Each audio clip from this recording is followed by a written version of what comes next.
Hello there everybody. This is a video from my mate Pete over there in the UK, also known as the 69 machine. Well, he used to be called that on YouTube, but now it's just Pete C. So this video is for Pete C. He's a couple of years into restoring a 1970 Mark III Cortina that he found in a field in Kent, and we got a little box from him here a while back with a couple of radios in it here. These are the standard fit Ford radios, which I think are Pi. I'm not sure who made them now.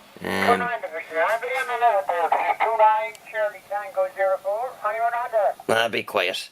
And he sent them over here because they're both dead. So what's happening with both of these is I have tried to fire them up, but they're just dead short, so they're popping the fuse in the power supply. So I think this is going to be probably a joint effort between Raymond, also known as the Jedi, and myself. We'll get Ray to have a look and see what's going on inside, and I'll take care of the cosmetic stuff.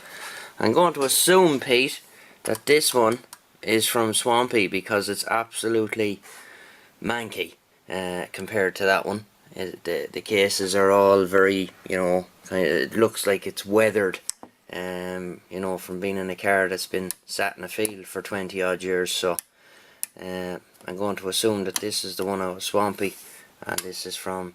There's slight differences on the scale. You can see on this one the Ford logo is down in the corner, and it only goes it's kind of in the middle here. So whether this is from a Mark IV or a later Mark III, I'm not sure. So as was standard back in the day, in these cars you had long wave and medium wave, that was about the size of it. So I'm just going to crack the lids off, and we'll have a look inside and see what's going on. But we made a few changes here. We just kind of swapped a few things around to make it a little bit more user friendly. I just put up a piece of board I had lying around there, a piece of timber, made a shelf out of it, some stuff up there that's been worked on, and I have a little bit more room here now from one side to the other. I've got plenty of space. So as I said, let's crack the lids off these things and see what's going on inside. We'll be back real soon. Right, okay, both of these opened up here. While they have some visual differences on the outside, they are more or less identical inside, with the exception on this one we have this yellow jumper wire, and that's absent on this one here. And they both have this same board here, 759. They're both the same, they look the same. Now on the one that I'm guessing is out of Swampy, Pete, there's some very, very bad corrosion on the board. All the lacquer on the board has literally broken down, and as well as that, if you look very carefully there, this trace is burnt away. See, there's what's left of it, and the same this side. So something has very badly shorted out here, overheated this trace and burnt it. Now I have tried jumping that trace and to see would it come back to life, but to no avail. Now that trace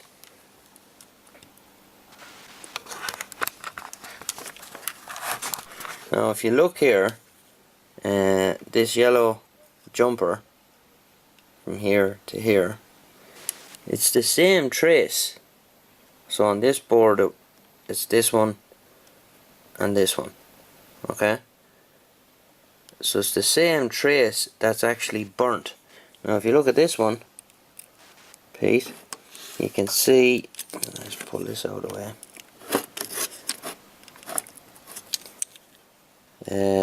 the same trace is burnt in the same place here, although it's not as bad.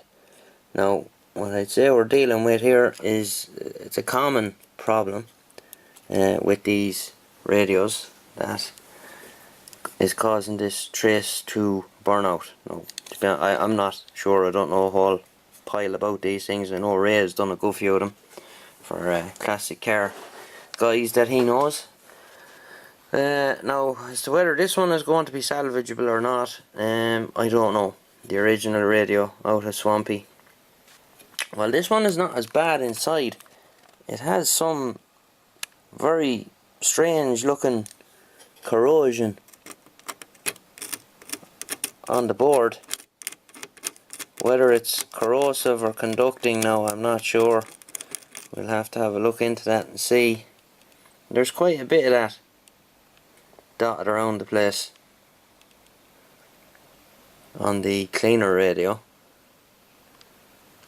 so I'm not sure if that's a factor. Small bits here. The lacquer is just starting to deteriorate on this board as well, so we'll have to talk to Ray about that and see what he says. So hope to be going down to him in the very near future, Pete. So when he goes through them and lets me know what's happening, we'll be in touch. Let's just flip them over there and we'll have a look at the other side. So I'm not sure whether it's one of these transistors has gone dead short or something like that. I don't know. Could well be. You know, there's no indication inside here as to who made them.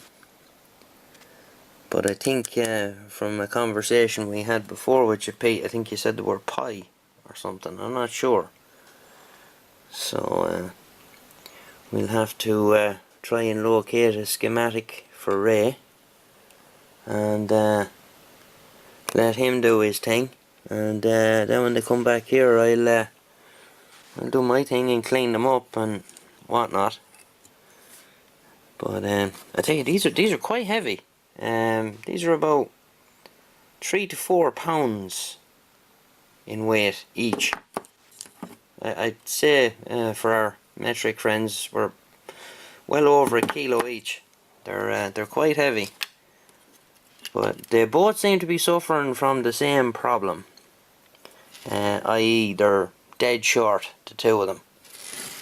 So I don't know, I'm going to have to dig into it anyway. Well, Ray is going to have to dig into it and see what the problem is. I do know he's done a couple of these classic car radios before, so it shouldn't be any problem to him. So we don't call him the Jedi for nothing, Pete. So when we know where we're going, we'll let you know what's happening, and we'll be in touch. So hope you enjoyed the video, Pete. Not very technical, I know, but I wouldn't even know where to start inside of these things.